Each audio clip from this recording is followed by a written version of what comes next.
Rev up your engines!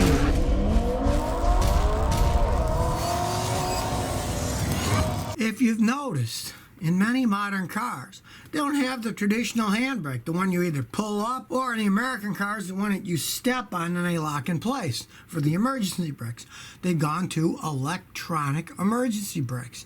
And you might wonder why. The traditional ones with cables have worked really quite well over the years. Well, it's because everything's being computerized. If you have like hill assist, so your car doesn't roll backwards when you're on a hill, it can put them on, and when you take off, it can turn them off.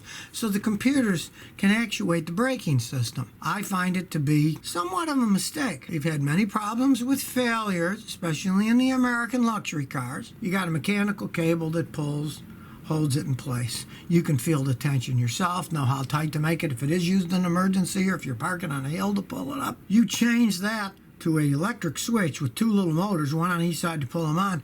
Electric is the key here. There, inside the braking system, all that water goes flying around. When it's raining from the tires, snow, water all over the place, they often short out. Last thing you want is an emergency brake that is shorted out in an emergency when you need it. A physical backup, if you ask me, that's the best. But, of course, everything's going computerized, so then the computer control this and that. But realize, as they age, especially you guys that live up north, where they got all the salt on the road, that stuff's going to eat the electronics up. I've seen it in the American luxury cars.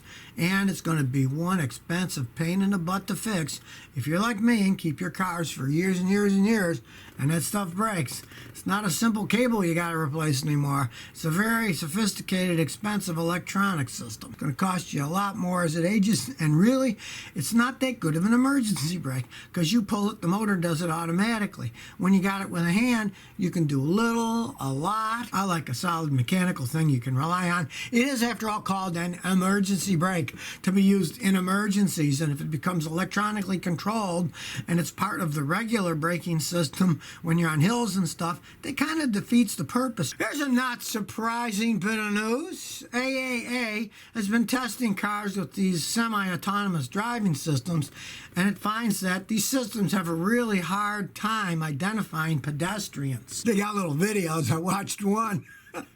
They show dummies, well, see they're standing there, or moving dummies, and the cars are smashing into them as they walk across the crosswalk. So if you're walking about a crosswalk and people have these autonomous or semi-autonomous cars, I'd be leery about hopping in front of one of them, because they might just plow you over.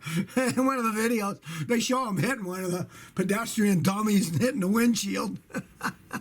And this testing was done at 20 to 30 miles an hour, not that fast of a speed. It especially found out that they had a hard time recognizing small children, which is, the last thing you want to get hit by a car. As I said, there's talk about, the cars are going to be driving themselves soon. No, not really. Sometimes people go too far with this stuff. It's at least a good thing that people are testing these things out now. I read that they were doing testing in Germany, and they found that the autonomous ones were no good at figuring out guys on motorcycles either. They get confused. And that's basic at slow speeds. Imagine what's going to happen at a higher speed. They're really going to get confused. Here we go. We got quality going again with BMW. BMW recalled almost all of their cars that they made since 2018 to fix the backup cameras that don't work correctly. Well, let's face it. People driving BMWs, they really don't care who's behind them. They're just zooming around. So I guess it fits with their entire philosophy of they're just zooming around. They don't care what's behind them. It turns out that they made the cameras too sophisticated so you can adjust the brightness any way you want, but unfortunately it stays at whatever you set it. So let's say you set it for daytime and now it's nighttime, you won't be able to see anything, or vice versa. It's a software fix, but still, it shows that their supposed high-tech, they don't think about the ramifications of this technology till later on. It just amazes me. You think these engineers would think of every possible scenario when they make something, but they put too much tech, too much adjustability, and it's coming bit them in the rear end. And of course, this also covers the Toyota Supra, which is in reality a BMW, so they're recalled too. Well, goodbye to the Cadillac CTS. Cadillac announced that they're stopping production of the CTS. 2019 will be the last year they made the model. Now, these things started at $50,000, and man, you did not get your money's worth in these cars.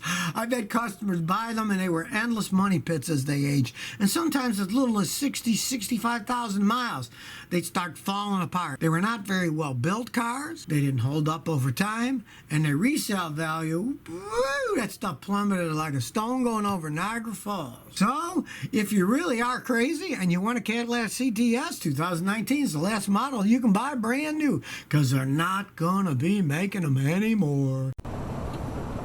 So if you never want to miss another one of my new car repair videos, remember to ring that bell.